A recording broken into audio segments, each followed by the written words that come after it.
주일 3부 예배에 나오신 여러분들을 환영하고 축복합니다. 이 시간 우리 함께 찬송가 10장으로 예배를 준비하며 찬양하려고 합니다. 우리 가사를 기억하시며 묵상하시며 이 시간 왕 대신 주님의 이름을 높이며 나아갔으면 좋겠습니다. 함께 찬송하겠습니다.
이곳에 오셔서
유일하신 주권자시며 만왕의 왕이시며 만유의 주시오.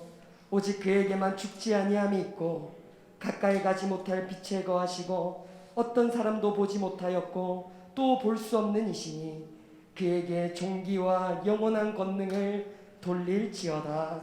아멘. 유일하신 주권자시며 만왕의 왕이시며 만유의 주 되신 주님, 오늘도 우리를 예배의 자리로 불러 모아주시니 감사와 경배를 올려드립니다. 복되신 주님, 이곳에 모인 모든 주의 백성들이 왕 되신 주님의 말씀을 겸손히 받고 누리는 복을 허락해 주시옵소서. 오직 삼위 하나님의 이름만을 높이며 경배하는 이 시간 되게 해 주시옵소서. 예수님의 이름으로 기원 드립니다. 아멘.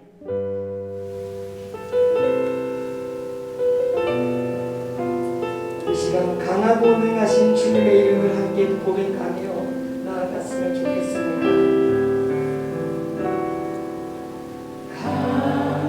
강하고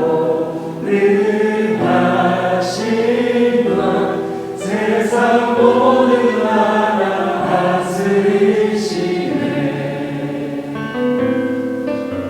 소리 높여 찬양해. 그는 만유의 주, 그는 만왕의 왕.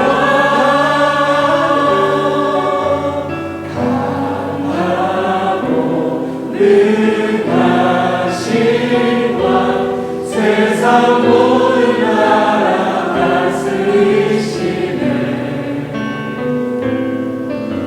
소리 높여 찬양해. 그는 만유의 주. 우리 한번 더 고백합시다.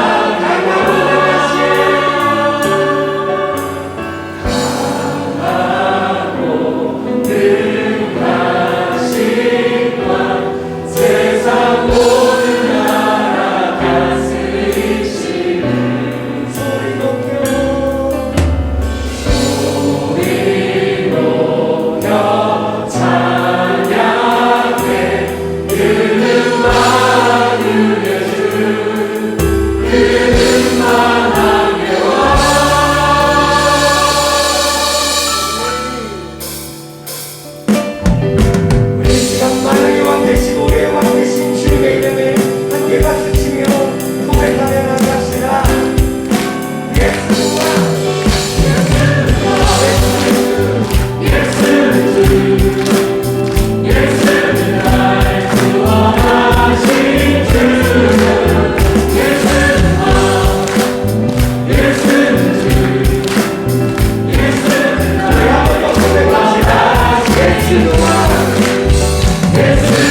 고백하겠습니다.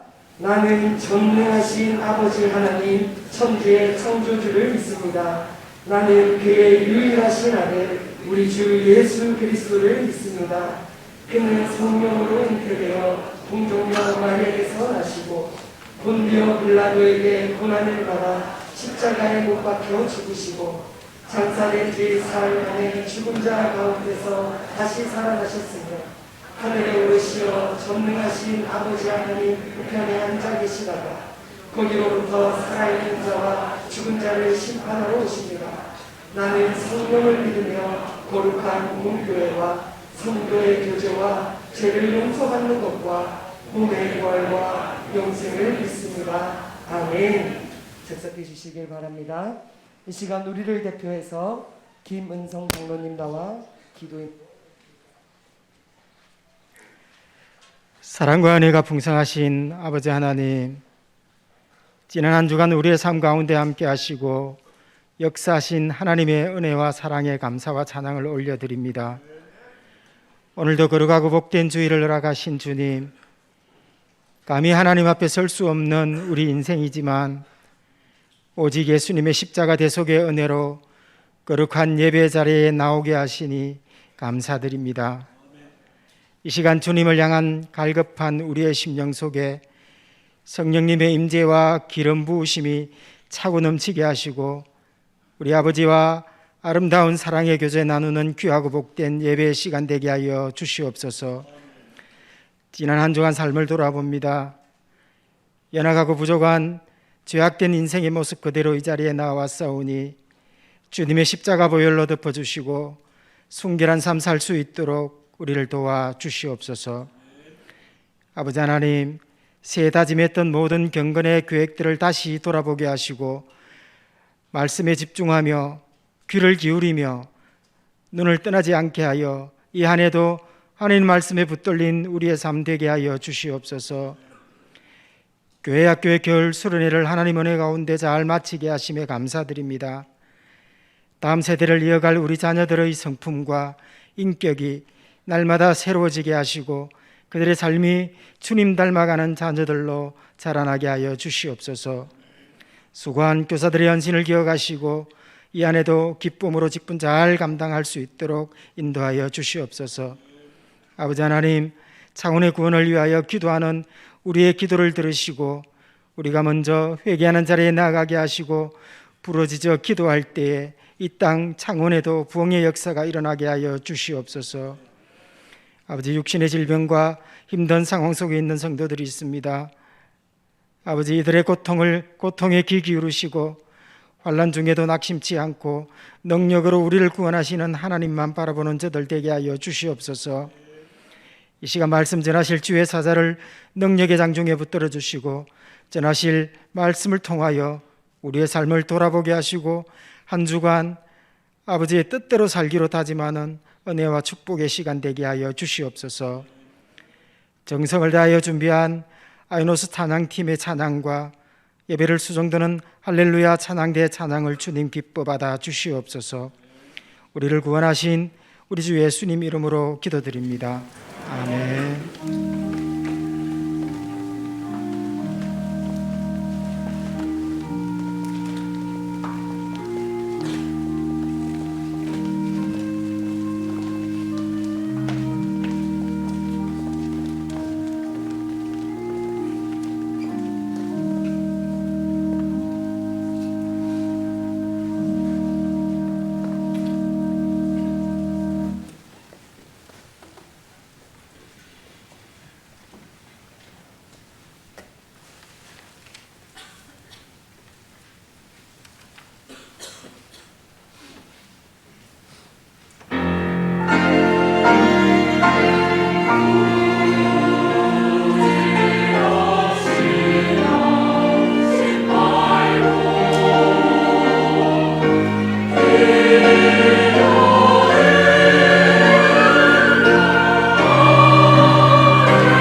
아멘. 영광의 박수를 우리 하나님께 올려드리겠습니다.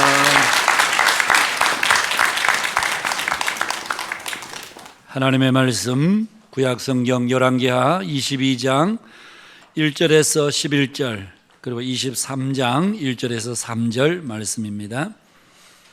열왕기하 22장 1절에서 11절 말씀, 구약성경 600페이지에 있습니다.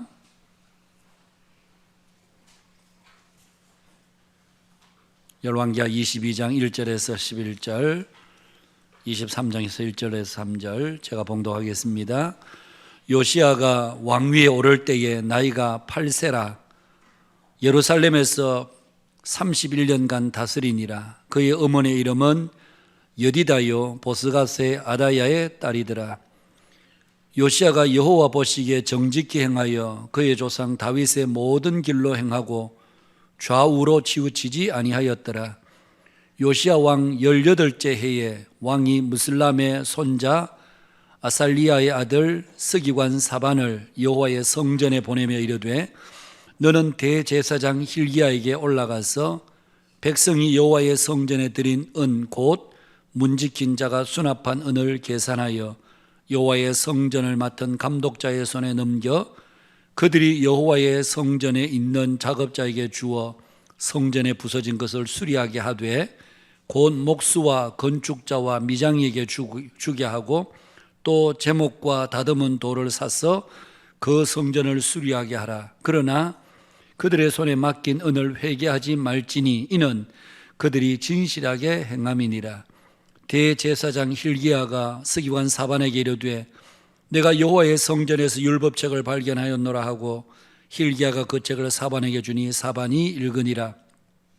서기관 사반이 왕에게 돌아가서 보고하여 이르되 왕의 신복들이 성전에서 찾아낸 돈을 쏟아 여호와의 성전을 맡은 감독자의 손에 맡겼나이다 하고 또 서기관 사반이 왕에게 말하여 이르되 제사장 hil기야가 내게 책을 주더이다 하고 사반이 왕의 앞에서 읽음에 왕이 율법책의 말을 듣자 곧 그의 옷을 찢으니라. 아멘. 23장 1절에서 3절입니다. 왕이 보내 유다와 예루살렘의 모든 장로를 자기에게로 모으고 이에 왕이 여호와의 성전에 올라가매 유다 모든 사람과 예루살렘 주민과 제사장들과 선지자들과 모든 백성이 노소를 막론하고 다 왕과 함께 한지라. 왕이 여호와의 성전 안에서 발견한 언약책의 모든 말씀을 읽어 무리의 귀에 들리고 왕이 단 위에 서서 여호와 앞에서 언약을 세우되 마음을 다하고 뜻을 다하여 여호와께 순종하고 그의 계명과 법도와 율례를 지켜 이 책에 기록된 이 언약의 말씀을 이루게 하리라 하며 백성이 다 그 언약을 따르기로 하니라. 아멘. 우리 옆 사람들과 한번 인사하실까요? 반갑습니다. 사랑합니다. 축복합니다. 우리 좌우에 계신 분들과도 함께 인사하도록 하겠습니다.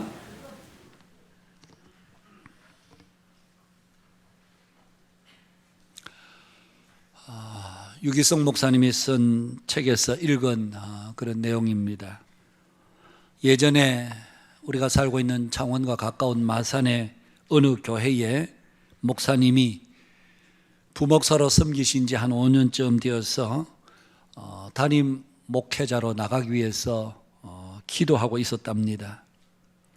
그런데 어느 날 손등에 부스럼이 났는데 잘 낫지를 않아서 병원에 갔더니 피부암이라고 하는 진단을 받게 되었답니다.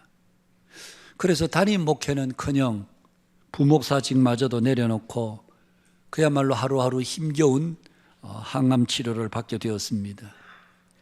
그러던 어느 날 충북 음성에 있는 한 교회로부터 주일 예배 설교를 해달라는 부탁을 받게 됩니다. 그 교회를 담임하고 있던 목사님이 미국으로 유학을 떠나시면서 바로 친구인 이 목사님을 후임자로 추천한 것이었습니다. 교인들은 잔뜩 기대하며 기다렸습니다. 전임 목사님이 추천한 후임 목사님이 과연 어떤 분일까? 그런데 막상 그들 앞에 나타난 목사님의 모습을 보고는 교회 전체가 너무나도 실망스러웠습니다. 머리카락은 다 빠지고 앙상하게 뼈만 남은 그야말로 누가 보아도 초라한 환자의 형색임을 금방 알아볼 수 있었기 때문이었습니다. 그날 목사님이 주일 설교를 마치고 돌아간 뒤에 긴급하게 담임 목사 청빙위원회가 소집이 되었답니다. 그런데 그 자리에서 장립집사님 한 분이 일어나서 저는 오늘 설교하신 이 목사님을 우리 교회의 담임 목사로 모셨으면 좋겠습니다. 그러면서 의견을 내는 것이었습니다. 앉아있던 청빙위원들이 모두가 다 하나같이 깜짝 놀랐습니다. 아니, 암 환자인 분을 어떻게 우리가 담임 목사로 모신단 말이야. 모두들 놀랐습니다. 그러자 그 집사님이 이렇게 말했다고 합니다. 오늘 예배에서 저는 이전에 경험해 보지 못한 큰 은혜를 받았습니다. 목사님이 비록 암 환자이시긴 하지만 이 목사님을 담임 목사님으로 모시고 이런 설교를 한 주밖에 더 못 듣는다고 한다 할지라도 우리 교회로서는 큰 복이 아닐까 생각합니다. 그 집사님의 말씀처럼 그날 그 교회의 모든 성도들이 참 큰 은혜를 받았습니다. 여기저기서 눈물을 흘리면서 회개하며 정말 말씀으로 살겠다는 굳은 결심이 보일 만큼 큰 은혜가 예배 가운데 임하게 된 것이었습니다. 결국 그 집사님의 제안대로 교회는 그분을 담임 목사님으로 청빙하기로 청빙서를 보냈습니다.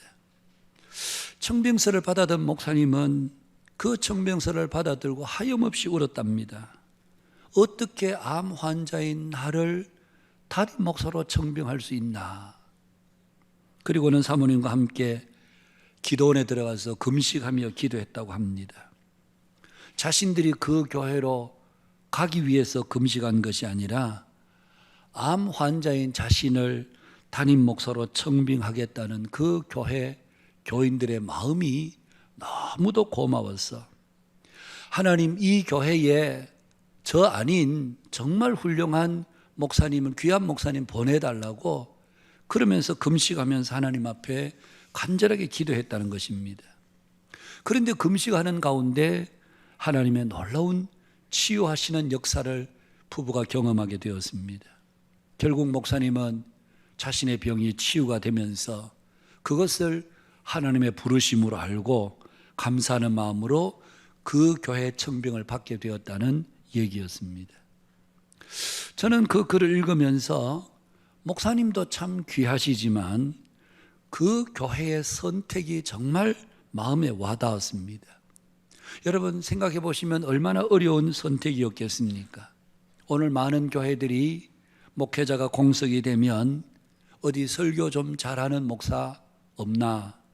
스펙이 좀 좋은 목사 없나? 그러면서 여기저기 좋은 목사님 찾는다고 그렇게 정말 분주하게 찾으시는데 그 교회는 그런 목사님이 아닌 그야말로 전혀 다른 이제 암으로 고생하고 투병하는 정말 얼마나 더 이 교회를 사역할지도 모르게 될 그 목사님을 선택했다는 것은 정말 여러분 쉬운 선택이 아닌 어려운 결단의 선택이 아닐 수가 없었습니다. 여러분 오늘 우리가 이 땅을 살아가면서 우리가 무엇인가를 선택할 때 가장 중요한 것은 그 사람의 영성입니다. 그 사람이 아무리 영성이 있는 척 영성이 있다고 해도 그 사람이 무엇을 선택하는가 그것을 보면 그 사람의 영성이 어떠한지 우리는 금방 알 수가 있습니다.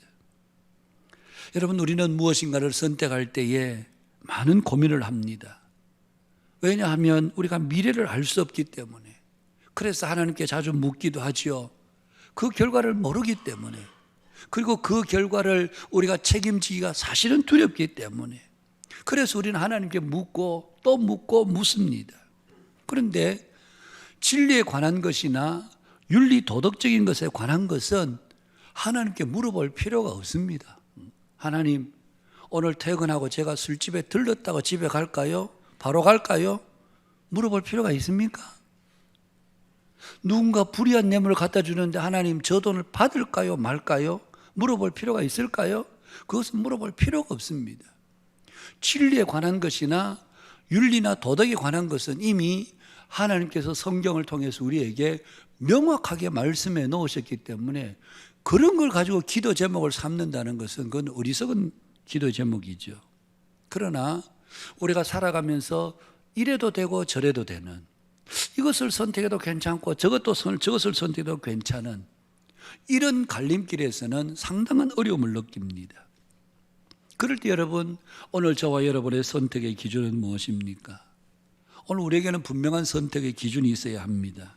그것은 바로 하나님께서 좋아하시는 것, 하나님께서 기뻐하실 것이 무엇인가, 그것을 우리가 선택하는 것입니다. 어떤 분은 좋은 조건으로 타 지방으로 직장을 옮길 기회가 생겼습니다. 그 회사에서도 기꺼이 좀 와줬으면 하는 바람입니다. 가면 여러 가지 면에서 좋은 기회가 될 수도 있었습니다. 그러나 내가 그래도 이 교회의 직분자인데 하나님께서 세워주신 이 직분을 두고 내 경제적인 이득을 쫓아가는 것이 과연 옳겠는가? 그래서 그는 연락을 해서 저는 못 가겠습니다. 갈 수도 있죠. 그러나 하나님께서 나를 여기에 교회 직분자로 세워주셨는데 내가 이것을 두고 어디를 간단 말인가? 물론 우리가 살다 보면 부득이한 경우들이 있습니다. 그러나 그런 부득이한 경우를 제외하고 내가 뭔가 선택해야 가야 할 때에 그 선택의 기준이 하나님이냐 자신이냐, 내게 이득이 되는 일이냐 아니면 하나님이 원하신 게 과연 무엇이냐.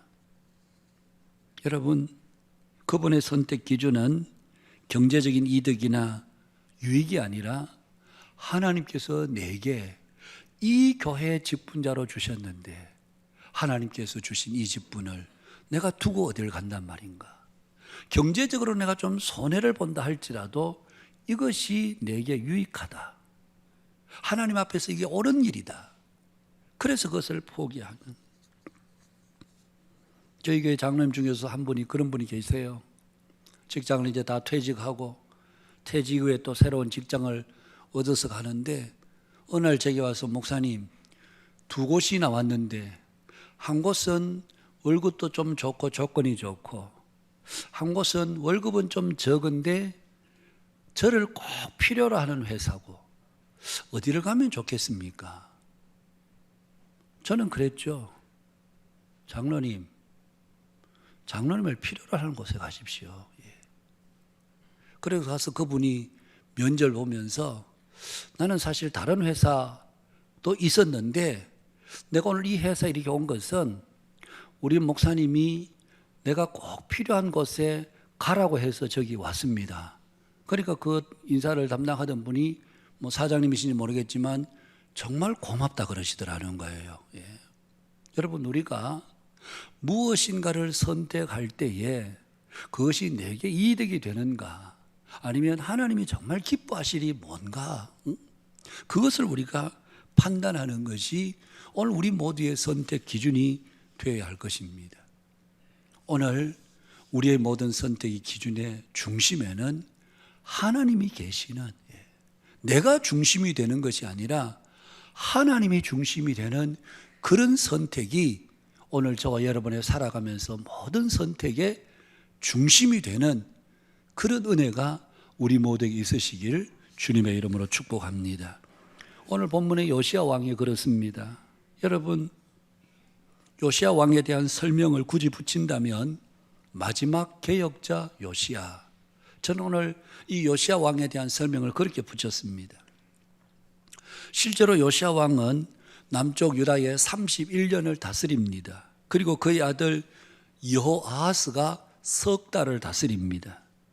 그리고는 그의 아들 엘리야김이 11년을 다스리고요, 요야긴이 3개월을 다스리고, 그리고 마지막 그의 숙부 시드기야가 11년을 다스리다가 BC 586년에 남쪽 유다는 최종적으로 바벨론이라는 나라에 멸망하게 됩니다. 여러분 역사의 흐름을 보면 요시야 왕 이후에 이스라엘의 역사는 거의 마지막 수순을 밟고 있는 그런 역사의 흐름으로 이어지고 있는 것을 보게 됩니다. 그런 면에서 보면 여호아하스, 엘리야김, 그리고 여호야김, 그리고 시드기야, 이 왕들은 이미 나라가 기울어질 대로 기울어진 이제 마지막 순서라면, 여러분 이 오늘 요시야 왕이 이 다스린 31년은 어떤 의미에서 남쪽 유다로서는 마지막 개혁의 불꽃을 태운 시기가 바로 이 요시야 왕이 다스리던 31년이라는 통치 기간이었다, 그렇게 말할 수 있습니다. 요시야는 8살에 남쪽 유다의 왕이 되었습니다. 참 어린 나이였죠. 여러분 왕의 나이가 어리면 우리 2조 500년의 역사를 보아서도 알고 있습니다마는, 왕이 나이가 어리면 국정을 제대로 보살필 수가 없으니까 신하들에게, 대신들에게 국정의 상당 부분을 위임을 하죠. 대신들이, 신하들이 알아서 해주세요. 그러면 그때부터 생기는 정치가 세도 정치가 시작이 됩니다. 그때부터 신하들이, 힘 있는 몇몇 신하들이 파당을 지어서 그냥 왕을 쥐락펴락하는, 입맛대로 왕을 주무르는, 그러다가 왕이 나이가 들어도 소신껏 통치할 수가 없는, 이미 그들이 모든 세력을 굳히고 있기 때문에 왕이 무슨 말을 한다고 해도 왕이야 그거는 안 됩니다. 그 말하면 왕의 권위가 서지도 않고, 그러면서 나라의 정치는 혼돈에 빠지고 여러분 부정부패가 판을 치게 되는, 이게 2조 500년의 역사를 통해서 우리는 어렵지 않게 볼 수 있습니다. 어떤 의미에서 요시야 왕이 나이가 어린 나이에 왕이 되다 보니까 정말 얼마든지 정치가 실종될 수 있었습니다. 어쩌면 요시야로서는 왕으로서 그 기능을 잘 할 수 없는 그런 상황에 처할 수도 있었습니다. 그런데 우리가 성경을 보면 비록 어린 나이에 왕이 되었지만 이 국정 주도권을 확실하게 요시야가 잡고 가는 것을 보게 됩니다. 그것은 바로 이 요시야가 나이는 어렸지만 그 마음 중심에 여호와 신앙이 분명하게 자리 잡고 있었기 때문에 그렇습니다. 요시야는요, 할아버지 므낫세 얼마나 악한 왕입니까? 이스라엘에 듣도 보도 못한 온갖 우상을 다 가져왔던 왕이 바로 이 요시야의 할아버지 므낫세 아닙니까?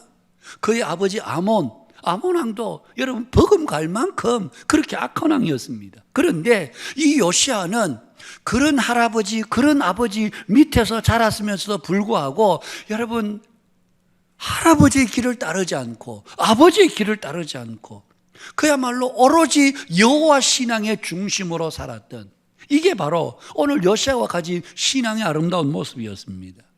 그래서 오늘 2절에서는 이 요시야에 대해서 이렇게 말씀합니다. 요시야가 여호와 보시기에 정직히 행하여 그의 조상 다윗의 모든 길로 행하였고 좌우로 치우치지 아니하였더라.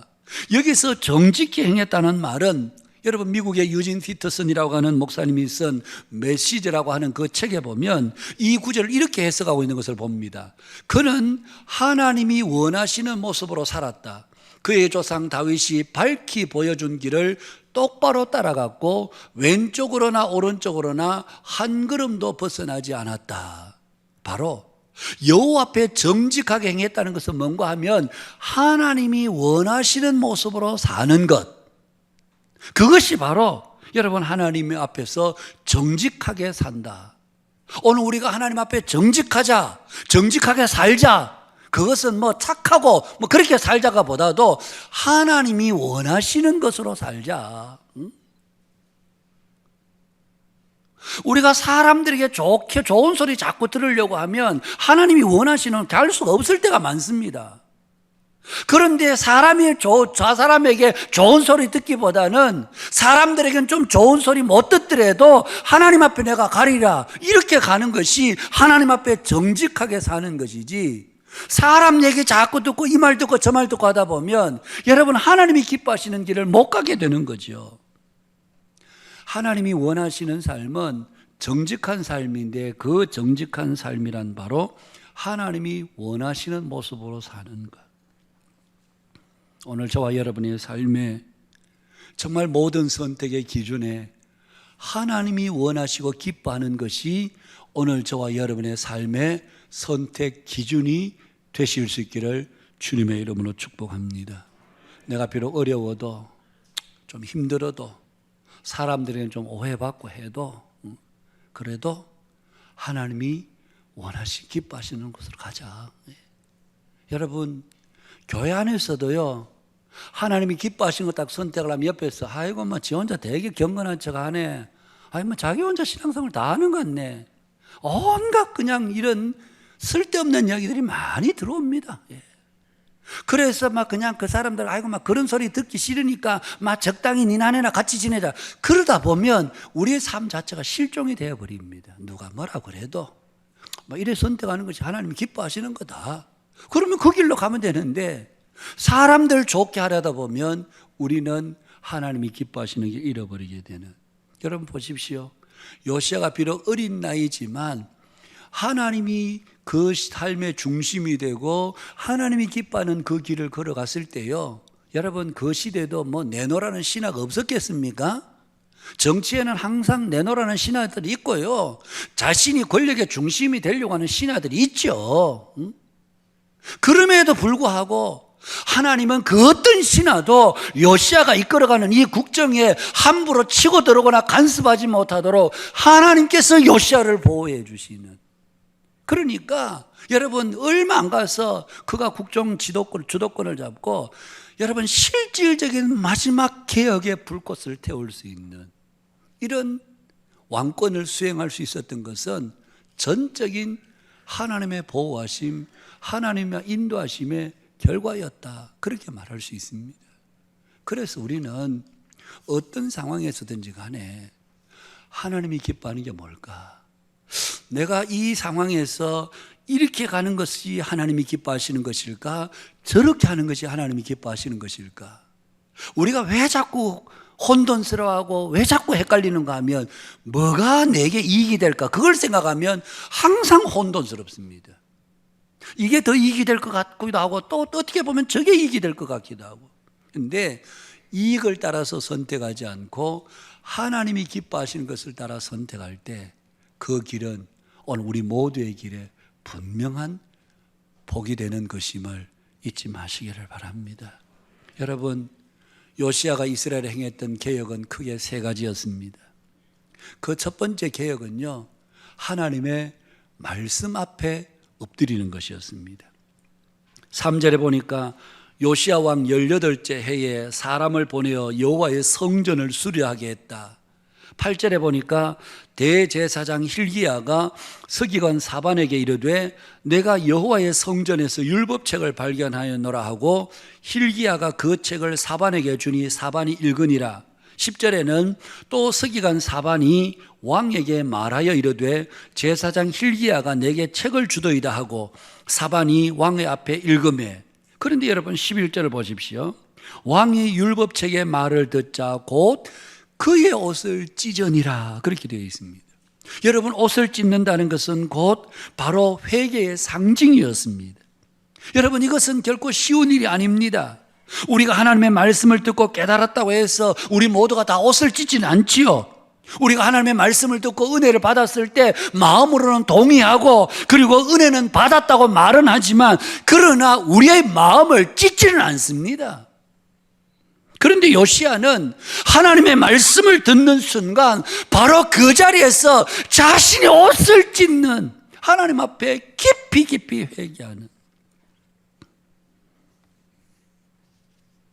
오늘날 많은 분들이 교회 개혁을 이야기합니다. 교회가 개혁돼야 된다.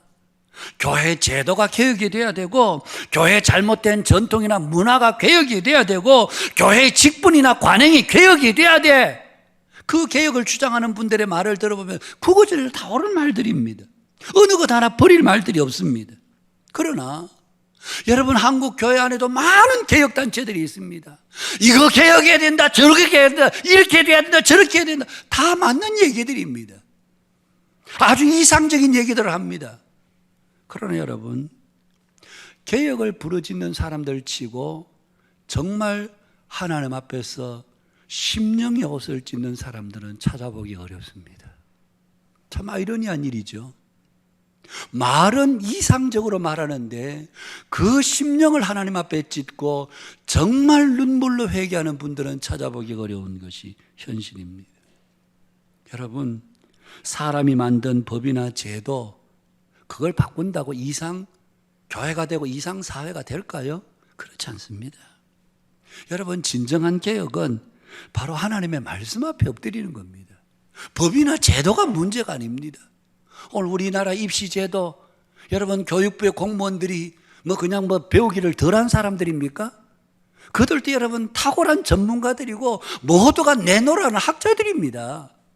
그래서 만드는 아주 이상적인 입시제도를 만들어 놔도 이 땅의 학부모들 심령 자체가 사악하기 때문에, 학부모 된 저와 여러분들의 마음이 아주 사악하기 때문에 어떤 법과 제도도 소용이 없는, 오늘 여기 있는 분들이 모두가 다 우리나라 입시제도 훌륭하다고 생각하는 사람 아무도 없습니다. 다 문제라고 그럽니다. 그러나 어떤 완벽한 법과 제도를 만들어도요, 우리 자체가 사악하기 때문에 그 법은 여러분 실효성이 있을 수가 없습니다. 문제는 법과 제도가 아니라 그 속에 있는 오늘 우리 자신들이 문제인 것입니다. 오늘 우리들이 스스로 말씀 앞에 회개하지 않습니다. 저도 그렇고 오늘 이 자리에 계신 여러분 모두가 다 우리가 실질적으로 진지하게 별로 회개하지 않습니다. 우리가 다 겉으로 우리 여러분 스스로가 다 괜찮다고 생각합니다. 실제로 여러분 다 괜찮은 분들입니다. 다 몇몇들 보면 어디 나가도 나쁜 짓 하지도 않고요, 정직하게 직장생활 열심히 하고 성실하게 다 그렇게 괜찮게 사시는 분들입니다. 그러나 하나님 앞에서 우리가 정말 괜찮은 사람들일까요? 육신의 눈으로 보면 우리가 괜찮아 보이지만 하나님의 말씀 앞에 깊은 영의 눈으로 우리 자신을 통찰해 보면요, 우리 속을 조금만 들여다봐도 구역질 나는 것들이 우리 속에 가득합니다. 냄새나고 더럽습니다. 그런데 우리가 그걸 못 보니까 괜찮은 것처럼 보이지만, 그러나 하나님 앞에 우리의 영혼이 깊이 낮아져서 통회하는 심령으로 내 자신을 보면 우리 자신의 속에 있는 것만큼 문제가 가득한 사람들이 없습니다. 그래서 영생이 깊은 사람일수록 엎드려서 하나님 내가 죄인입니다라고 하는 이유가 거기에 있는 것입니다. 그냥 맑은 정신으로 맨정신으로 죄인이라 그런 것이 아니라 하나님 앞에서 엎드려서 보면 볼수록 나같이 흉악한 사람이 없다고 하는 고백이 거기서 나오는 겁니다. 그런 믿음이 없으니까, 그런 영의 눈이 없으니까 내가 그렇게 심각한 사람이야? 내가 그렇게 잘못됐어? 그렇게 생각하는 거예요. 오늘 우리는 우리 자신을 바라볼 수 있는 영의 눈이 심히도 부족한 우리들입니다. 그래서 하나님 앞에 엎드려서 하나님의 말씀의 눈으로 보면 나는 말만 할 줄 알았지 실천도 없고, 좋은 거 부르짖기만 했지 제대로 하는 것 없고, 온갖 우리는 거짓과 허물투성이에 있는 우리들을, 그걸 볼 수 있다면 하나님 앞에 통회의 자복이 일어나지 않을 수가 없죠. 어느 개척교회 목사님의 이야기입니다. 개척교회가 성장하기를 얼마나 간절히 원했겠습니까? 그래서 모처럼 큰 마음 먹고 부흥회를 열었습니다. 시간마다 목사님을 통해서 얼마나 큰 은혜를 받았던지 마지막 날 헌금 시간이 되었습니다. 성도들은 모두 다 봉투에 이번 집회 은혜 주셔서 감사합니다, 은혜 받았습니다, 등등의 감사 헌금을 올렸죠. 그런데 감사 헌금함이 올라오는데 거기에 통장 하나와 도장이 올라온 겁니다. 아니, 헌금을 그냥 봉투에 넣어서 하면 되는데 어떻게 통장 전체와 도장이 올라왔나? 알고 보니까 그 통장 주인은 그 개척교회 담임 목사님 통장이었고 도장이었습니다. 마지막 날 시간에 목사님이 교인들 앞에서 자신의 부끄러움을 회개하면서 교회 재정도 어렵고 제 생활도 넉넉지 못하고, 그런데 이 자식들에게 우리 가정에 무슨 일이 나면 어떻게 하나 걱정이 돼서 누가 조금이라도 주는 돈 촉촉 모아서 차곡차곡 모은 돈이 1,000만 원. 이것은 다른 데 쓰지 않고 혹시 우리 가정에 무슨 일이 있으면 긴급하게 쓰리라. 그렇게 보관하고 있던 그 돈, 부흥 집회 기간에 말씀을 드리면서 나는 정말 하나님을 의지하는 사람인가? 정말 내가 하나님을 믿기는 하는가? 여러분 한번 오늘 생각해 보십시오. 오늘 저와 여러분이 정말 하나님 믿는 사람 맞습니까? 하나님을 의지하기는 하십니까? 매일매일 삶 속에서 하나님이 정말 우리의 아버지시고 하나님이 우리의 도움이시라고 찬양만 부를 것이 아니고 고백만 할 것이 아니고 내 삶 속에서 내가 정말 하나님 믿는 사람인지 우리가 근본에서부터 우리 자신을 돌아보는, 그러면서 내가 내 자식들 보호하려고 했고 내가 내 가정 지키려고 했던, 그러면서 말씀 듣는 가운데 회개하면서 이 모든 거 그냥 하나님 앞에 드리겠습니다. 하나님이 이 자식들의 보호자 되시고 하나님이 우리 가정의 책임자가 되십니다. 그러면서 하나님 앞에 온전히 드렸노라고 눈물로 자신의 부끄러움을 고백하며 회개하자 온 교인들이 눈물을 흘렸습니다. 목사가 불쌍해서 운 것이 아니라 자신들도 역시 믿음 없이 살았던 것을 회개하며 흘리는 눈물이었습니다. 여러분, 오늘 우리가 하나님의 말씀 앞에 우리의 마음을 찢어넣는, 성경은 하나님의 살아계신 약속이 있는 말씀입니다. 믿음은 바라는 것들의 실상, 보지 못하는 것들의 증거, 선진들이 이로써 증거를 얻었느니라. 선진들의 삶을 통해서 우리는 하나님께 약속이 얼마나 신실하고 하나님의 약속이 얼마나 분명히 이루어지는지 그 선진들의 삶을 통해서 우리는 확실한 증거를 우리는 가지고 있습니다. 하나님의 말씀은 살았고 능력이 있다 말씀합니다. 누구든지 나와 복음을 위해서 제 목숨을 구원하고자 하면 잃을 것이요, 누구든지 나를 위하여 제 목숨을 잃으면 찾으리라. 그래서 우리는 하나님 앞에 내 생명 보존하고자 힘쓰면 힘쓸수록 우리는 잃게 된다. 그런데 주를 위해서 우리 목숨을 버리면 얻게 된다라고 말씀합니다. 주를 위해서 우리의 삶을 기꺼이 드리면 하나님이 우리를 건지시고 살리시는데, 내가 나를 지키려고 하면 내가 나를 지킬 수 있느냐? 못 지킵니다. 그 사람은 생명을 잃게 되리라. 그래서 오늘 우리는 하나님이 우리의 생명을 지켜주시도록 하나님께 전적으로 우리의 삶을 맡기는, 이것이 오늘 우리가 말씀 앞에 찢어야 될 우리의 마음이 아니겠습니까? 저는 오늘 설교를 준비하면서 정말 하나님을 내가 믿는 사람인가? 이런 것들을 다시 한번 우리가 깊이 생각하면서 오늘 우리 한빛교회 모든 성도들이 정말 하나님을 믿는, 하나님을 정말 의지하는 그런 매일매일의 삶이 되는 복된 성도, 복된 교회 되실 수 있기를 주님의 이름으로 축복합니다. 두 번째로 요시야의 개혁은 우상을 제거하는 것이었습니다. 8년째 되던 해, 그가 16살이 되던 해에 그는 확실하게 하나님을 구했느라고 역대하 34장에서 이야기합니다. 그리고 12년째 되던 해에, 나이가 우리나라 나이로 20살이죠. 나라 전체 우상을 몰아내는 대대적인 종교개혁을 단행했습니다.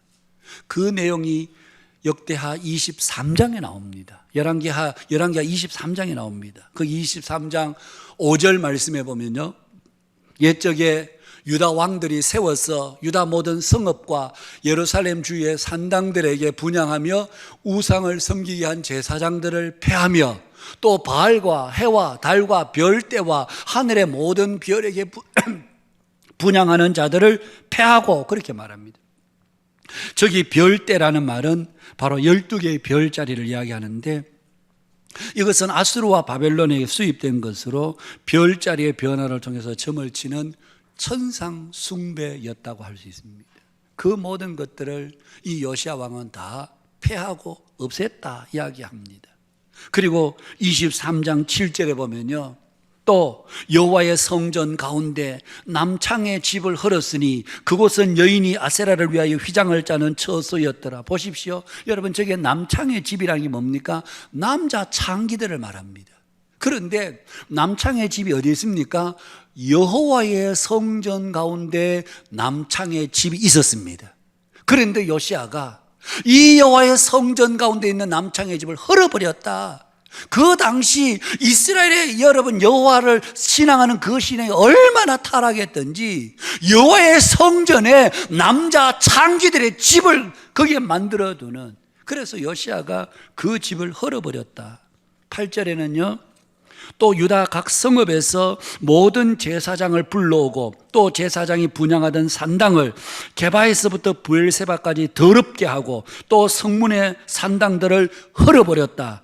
10절에는 또 흰놈의 아들 골짜기에 도벳을 더럽게 하여 어떤 사람도 몰록에게 드리기 위하여 자기의 자녀를 불러 지나가지 못하게 하고, 할아버지 므낫세 때 행해졌던 자기 자식을 불러 지나게 하는 그 몰록신의 모든 산당들을 더럽히고 폐하여 버리는. 11절에는 유다 여러 왕이 태양을 위하여 드린 말들을 제하여 버렸다. 12절에는 유다 여러 왕이 아하스의 다락 지붕에 세운 제단들과 므낫세가 여호와의 성전 두 마당에 세운 제단들을 왕이 다 헐고 거기서 빻아내려서 그것들의 가루를 기도른 시내에 쏟아버렸다. 13절에는 또 예루살렘 앞 멸망의 산 오른쪽에 세운 산당들을 왕이 더럽게 하였다. 14절에는 왕이 석상들을 깨뜨리며 아세라 목상을 찍고 사람의 해골로 그것을 채웠다. 15절에는 이스라엘에게 범죄하게 한 느바세 아들 여로보암이 베델에 세운 제단과 산당을 왕이 헐고 또 그 산당을 불사르고 빻아서 가루를 만들어 또 아세라 목상을 불로 살랐더라. 그렇게 이야기를 합니다. 여러분, 이스라엘의 역사 시작부터 있었던 우상이라고 하는 우상은 모조리 다 헐어버리고 태워버리고 빻아서 가루로 불로 태워버리는 그런 대대적인 개혁을 바로 요시아 왕이 행했더라는 얘기입니다. 그의 나이 20살 때 요시아의 마음속에는 하나님 외에 어떤 것도 우리의 신앙이 될 수 없다. 그것이 그 마음속에 굳은 믿음으로 서 있었기 때문이었습니다. 사랑하는 여러분, 오늘 저와 여러분에게는 우상은 없습니까? 오늘 우리 모두는 눈에 보이는 우상을 섬기는 사람들은 아닙니다. 그러나 우리가 눈에 보이는 우상은 섬기지 않지만 그러나 우리의 마음속에 우상을 둘 수는 있습니다. 내가 소중히 여기는 것이 과연 뭔가? 내 삶에 과연 중심이 되는 것이 뭔가? 나의 삶에 하나님이 과연 어떤 분이신가? 하나님은 과연 내 삶의 모든 선택의 가장 우선순위가 되는 분이신가?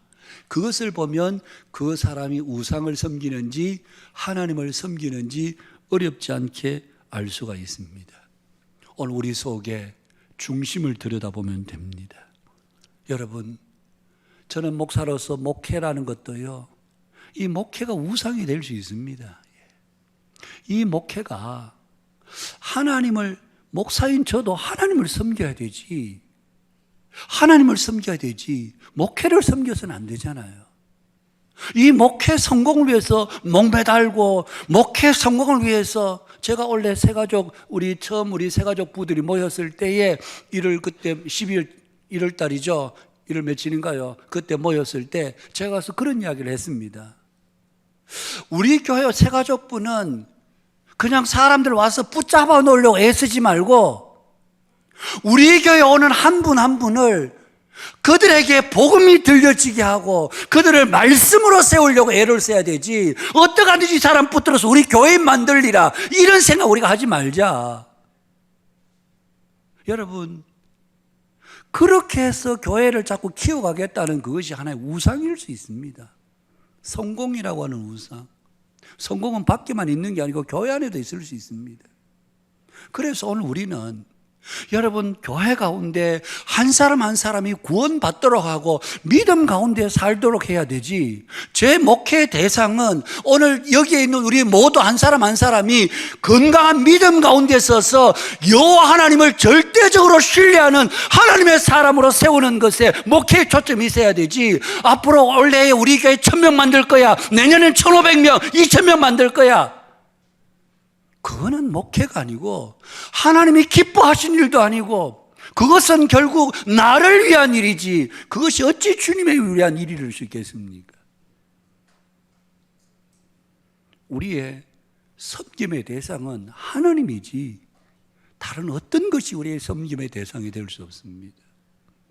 오늘 저와 여러분의 삶에 하나님은 과연 어떤 분이십니까? 절대적인 분입니까? 절대적이 아니라면 적어도 여러분들은 우상 숭배자들이라고 할 수 있습니다.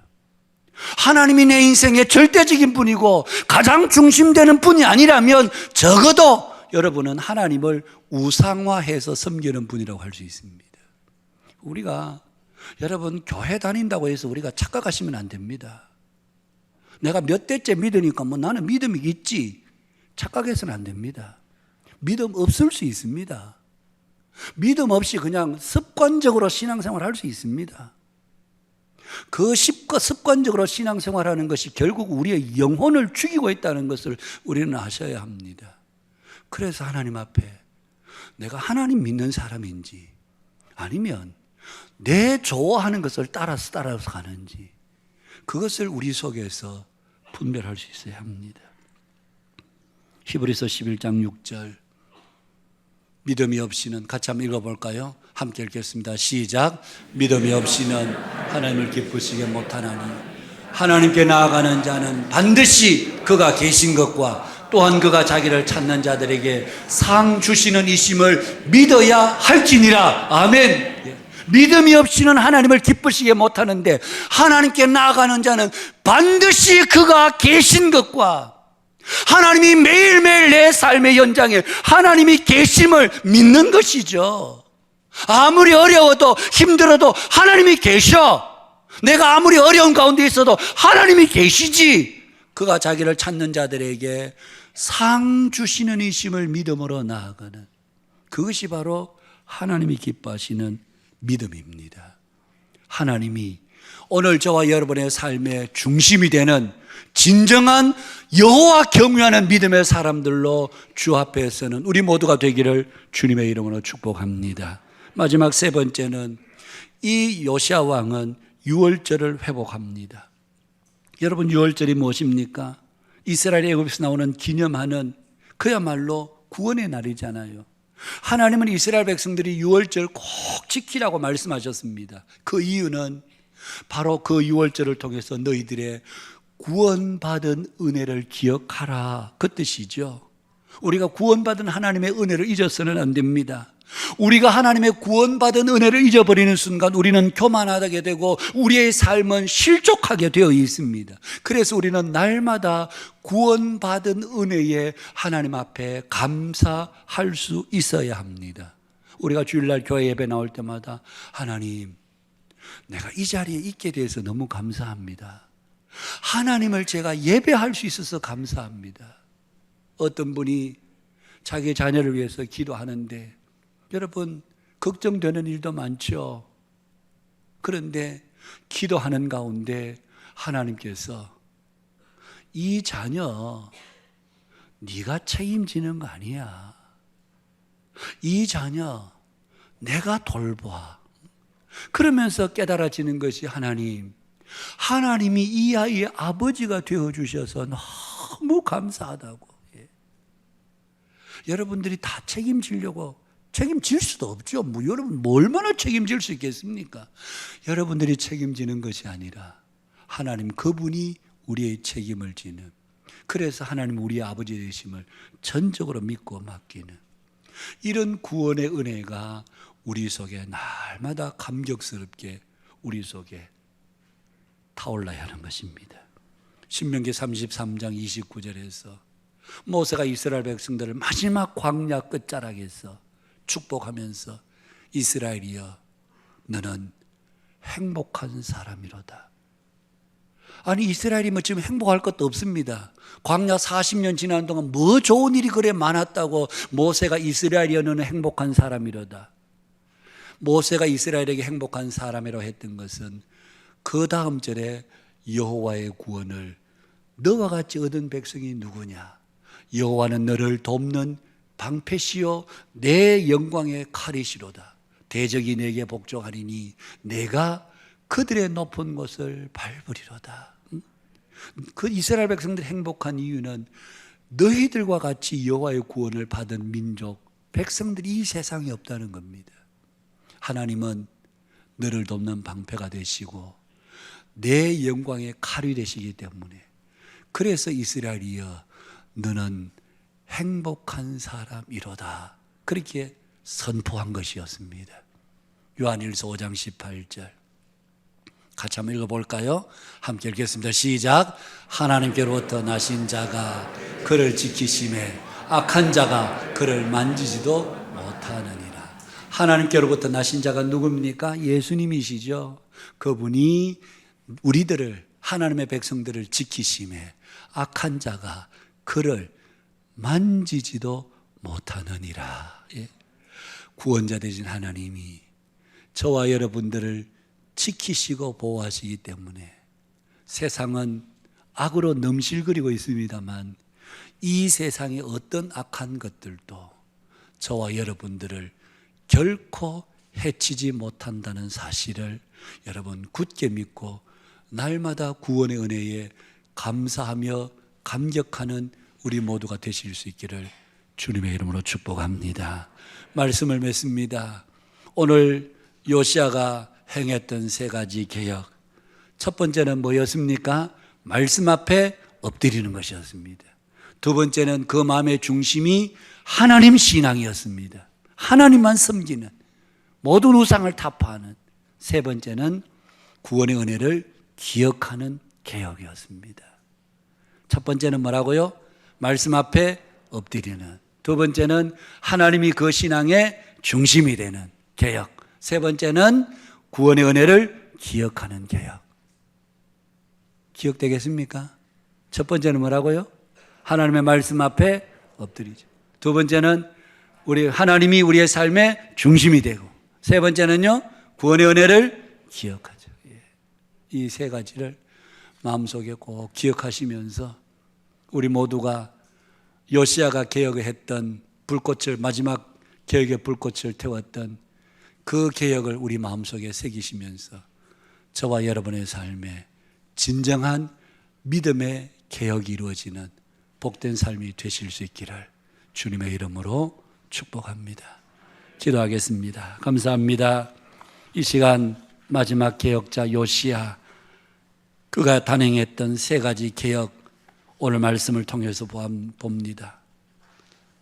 율법책을 그가 들었을 때 그 말씀을 듣고 옷을 찢었다고 합니다.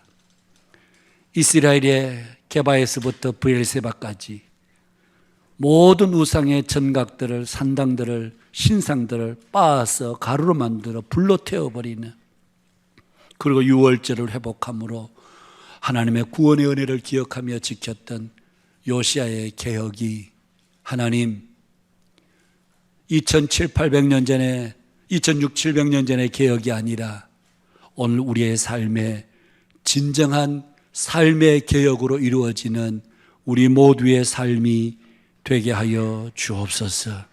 말씀을 들을 때 귀로 듣지 않고 가슴을 찢는 것으로 주 앞에 엎드리게 하시고, 하나님 여호와만이 우리의 삶의 유일한 분이심을 알고 굳은 믿음 여호와 신앙으로 굳게 설 뿐만 아니라 날마다 구원의 은혜를 기억하며 감사하며 나아가는 우리 한빛교회 모든 믿음의 교우들이 다 되게 하여 주시옵소서. 예수님 거룩하신 이름으로 기도하옵나이다. 아멘. 586장 찬송입니다.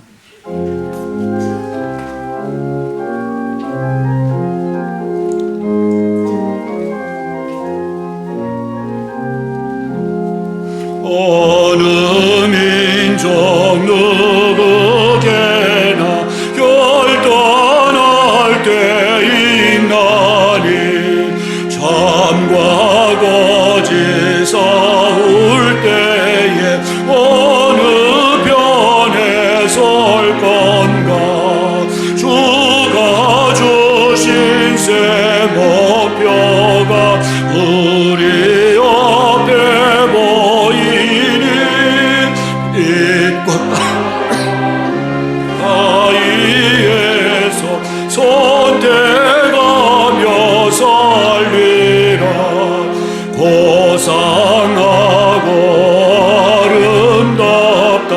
진리 편에 서느니 진리 위에 억압받고 명예이 이뤄도 비겁한 자 물러서나 영감한 자 구세계 낙심한 자 돌아오는 그날까지 서리라.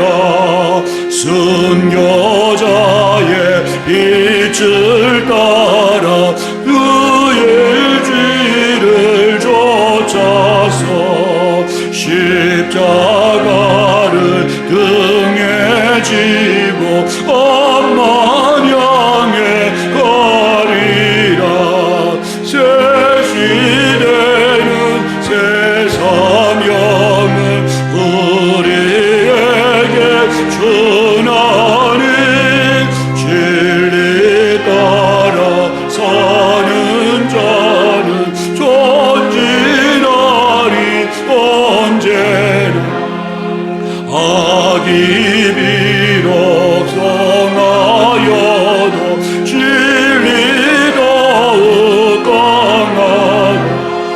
진리 따라 살아갈 때 어려움도 당하리. 우리 가는 그 앞길에 어느 장막 덮쳐도 하나님이 함께 계셔 항상 지켜주시리.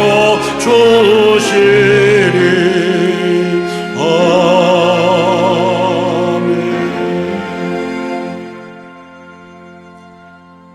감사합니다. 이 시간도 주 앞에 귀한 예물 봉헌합니다. 우리에게 주신 모든 것 하나님께서 은혜로 주신 것인 줄 알고 감사하여 주 앞에 드리는 예물이오니 향기로운 예물로 우리 하나님 기쁘게 받아 주시옵소서. 사랑하는 성도들 가정 때를 따라 돕는 은혜로 늘 함께해 주시기를 기도합니다. 평강의 주께서 친히 때마다 일마다 너희에게 평강 주시고 주께서 너희와 함께 하시기를 원하노라. 우리에게 선포한 사도 바울의 고백의 말씀들이 오늘 우리 모든 성도들의 가정에 임하게 하셔서 하나님의 은혜와 평강이 매일매일 충만하게 넘치도록 역사하여 주시옵소서.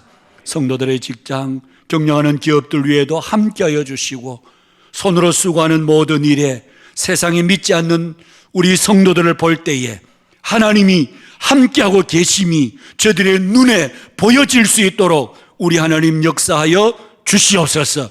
우리 자녀들에게 앞길을 열어주시고 그 마음에 시온에 데려가 있는 자에게 복이 있다 하셨사오니 하나님 우리 자녀들이 여호와를 향한 시온에 데려가 있는 자녀들이 되게 하시고 여호와 경외하는 믿음의 자녀들이 되도록 주께서 복의 복을 더하여 주시옵소서. 우리 성도들 하나님 병약한 중에 있는 성도들 치유하여 주시고 능력의 손으로 어루만져 회복시켜 주시옵소서. 이 한 주간도 세상 살아갈 때에 하나님 주신 힘으로 성령의 도우심으로 날마다 하나님이 우리와 함께 계시고 우리를 지키시고 인도하심을 믿고 하나님을 굳게 믿는 믿음의 삶을 살아가는 우리 한빛의 모든 믿음의 교우들이 되게 하여 주시옵소서. 모든 영광 주님께 올립니다. 예수님 거룩하신 이름으로 기도하옵나이다. 아멘. 예, 한빛코인원의 소식 전합니다. 오늘 처음 오신 분이 있습니다. 우리 강정인 형제님, 김은지 자매님, 우리 아이 예나 그렇게 한 가족이 오셨고요. 그리고 우리 찬양대 우리 비올라 우리 이다영 자매 오늘 함께 하셨습니다. 한번 일어나 보시겠습니까? 우리 강정인 형제님 가정 우리 저 뒤에 계시는군요. 우리 비올라 우리 이다영 자매는 어디가? 여기. 우리 박수로 한번 환영하도록 하겠습니다. 감사합니다. 앉아주시고요. 새 가족실에 오셔서 인사하고 그렇게 가시면 좋겠습니다. 여러분 한빛코인원에 보시기를 바랍니다. 오늘 오후 예배는 재직 헌신 예배로 드리겠고요. 우리 김성훈 교수와 함께는 튀르키예 교회 유적지 소아시아 교회이죠. 유적 답사단 첫 모임이 오늘 오후 2시에 새가족실에서 있습니다. 참여해 주셔서 감사드리고 꼭 오셔서 함께 첫 모임에 여러분 함께 참여해 주시면 감사하겠습니다. 오후 예배 후에 당회실에서 당회가 있겠고요. 다음 주일 오후 예배는 1, 2남전대 헌신 예배로 드리도록 하겠습니다. 2023년도 1학기 꿈당 주중학교 학생 모집하고 있습니다. 4학에서 6학년 아이들인데요. 여러분 우리 교회로 보내주시면 우리 아이들을 말씀으로 또 잘 길러서 하나님 나라의 귀한 일꾼 되도록 그렇게 하겠습니다. 자세한 문의는 우리 조일의 목사님 박지훈 집사님에게 문의해 주시면 되겠고요. 자세한 내용은 4에서 6학년 학생들에게 리플릿 및 영상이 배부가 됩니다. 우리 부모님들이 꼭 확인해 주시기를 부탁을 드립니다. 장현숙 권사님, 이정순 권사님, 윤명 집사님 성경일도 완료하셨고요. 오늘까지 주보 잘라서 사무실에 제출해 주시면 책으로 만들어 드리겠습니다. 늘 푸른 교실에 차량 운전자 2명 모집합니다. 우리 김종국 이원표 집사님에게 연락 주시면 감사하겠습니다.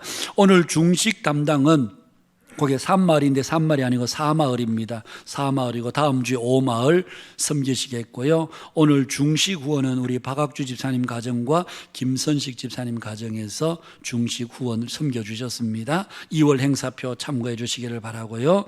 우리 손태봉 집사님 모친 되신 우리 권사님 94세로 하나님의 부르심을 받으셨습니다. 여러분 많이 위로해 주시기를 바랍니다. 우리 주보에 없는 광고인데 795 사랑방에 우리 조재우 조신영 집사님 가정에 하나님께서 귀한 따님 등려 하도록 하셨고요. 우리 EV 사랑방의 김갑조 우리 이성애 집사님 가정의 자녀 어제 토요일 날 결혼을 했습니다. 여러분 많이 축하해 주시기를 바라고요. 우리 교역자 동정에 보시면 이제 내일 모레 이틀 동안 우리 고신총회 다음 세대를 위한 포럼이 있어서 저와 우리 부목사님 몇 분 함께 참여하게 되고요. 그 다음에 7, 8을 이어서 우리 부교육자 세미나가 우리 이현우 목사님, 장봉수 목사님, 구민영 목사님 그렇게 세 분이 또한 참여하게 됩니다. 여러분 많이 기도해 주시기를 특별히 부탁을 드리겠습니다.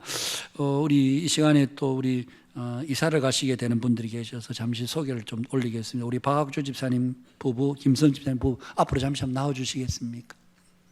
예. 앞으로 한번 나오시죠. 예. 우리 박학주 집사님은 여러분 아시다시피 우리 한빛교회 원래 우리 한빛교회가 45주년 10월 달이 되면 45주년인데 우리 앞에 좀 더 일어오십시오. 예. 우리 박학주 집사님 네 분은 우리 한빛교회를 한 40년 섬기셨대요. 그리고 우리 김선식 집사님은 뭐 또 중간에 약간 미국에 또 파견 근무가 있어서 또 지사장으로 가셨다가 이리 오시긴 하셨지만 30년 정도 되셨는데 두 분이 또 이제 박학주 선생님 퇴직하시고 또 우리 두 분이 산청에서 암 환자들이 이렇게 좀 암 수술 이후에 회복 프로그램을 가지는데 그런 것을 전국에 찾아보면 거의 안식 교도들이 많이 하고 있습니다. 그래서 두 분이 좀 특별한 마음이 있어서 뭐 크리스찬이든 넌 크리스찬이든 또 암으로 고통당하는 분들을 좀 모시면서 그분들을 좀 좋은 환경 속에서 돌보고 그들과 함께 예배하고 또 기도하면서 믿지 않는 분들이 오면 그곳에서 신앙을 가지도록 하고 또 믿음의 분들이 오시면 함께 믿음의 공동체를 이루고 그러기 위해서 산청에 집을 사시고 집을 지어서 그렇게 삼장면 쪽으로 이사를 하셨습니다. 이미 작년에 하면 다 하고 이사를 가셨는데 그동안 또 코로나여서 또 영상으로 계속 예배를 드렸고 또 뭐 한두 달에 한 번씩 또 교회를 오셨는데 아무래도 그쪽 교회 삼장교회 가서 통합적 교회이긴 한데 가서 섬기는 게 좋겠다. 저도 그렇게 좀 좋겠다. 그래서 정식으로 이제 임명을 해드리려고 합니다. 그래서 오늘 우리가 당회 마치고 나면 임명증을 바로 우리가 삼장 교회로 보내려고 합니다. 한국 교회가 임명이 사라져 버렸습니다. 교회가 교회 사이로 서로 주고받는 서류가 있어야 되는데 그래서 두 분에 관한 간단한 이력을 써서 그래서 임명을 보내서 또 그곳에서 뭐 삼장교회가 제가 형편은 모르겠습니다만은 시골 교회 참 어려운 교회죠. 시골에 젊은이들이 없으니까 아마 두 분이 가면 또 그 교회 큰 활력이 되고 또 주변에 믿지 않는 분들에게 또 좋은 영향력을 끼치리라 생각합니다. 그래서 한빛교회가 또 그동안 이곳을 잘 섬기던 분들을 또 이제 파송한다 생각하시고 여러분 기도해 주시고 뭐 산천까지 가봐야 1시간 반도 안 걸립니다. 예. 그래서 자주 좀 가셔서 격려도 하시고 뭐 그렇게 해주시면 좋겠다 싶습니다. 그래서 두 분 위해서 여러분 많이 격려해 주시고 기도해 주시면 감사하겠습니다. 제가 잠시 한번 기도하고 우리 환송하도록 하겠습니다. 감사합니다, 주님. 우리 박학주 집사님, 오연혜 권사님, 김선식 이연희 집사님, 또 한빛교회 초창기부터 몸 아끼지 않고 아이들을 가르치고 또 찬양 선교단에 참 교회 구석구석 손때를 묻혀가며 열심히 섬겼던 이제 이 흔적을 뒤로하고 또 하나님의 부르신 새로운 사역지에서 또 그곳에서 오는 사람들도 섬기며 그 지역을 섬기며 교회를 섬기기 위해서 이제 임형을 갑니다.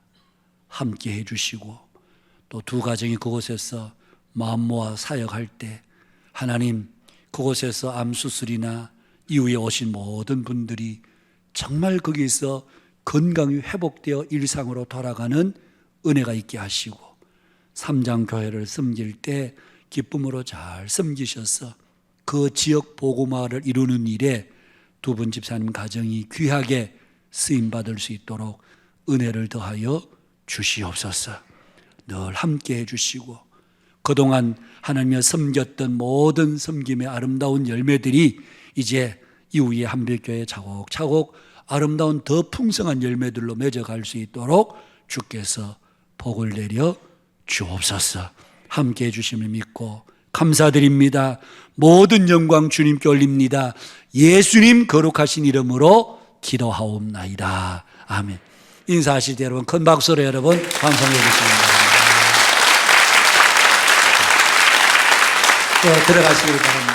마치고 나가셔서 여러분 인사 많이 추가로 해주시면 감사하겠습니다. 다 함께 일어나셔서 우리 폐회 찬양 함께 찬양하도록 하겠습니다.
주 예수 그리스도의 은혜와 하나님 우리 아버지의 크고도 놀라우신 사랑과 성령님의 위로, 교통, 충만케 하심이 오늘 이 자리에 함께 예배한 모든 믿음의 권속들, 가정에서 영상으로 예배하는 성도들, 극동방송을 애청하는 모든 애청자들 머리 위에, 저들의 가정, 자녀, 생업들 위에 이제로부터 영원토록 함께 있을지어다. 아멘.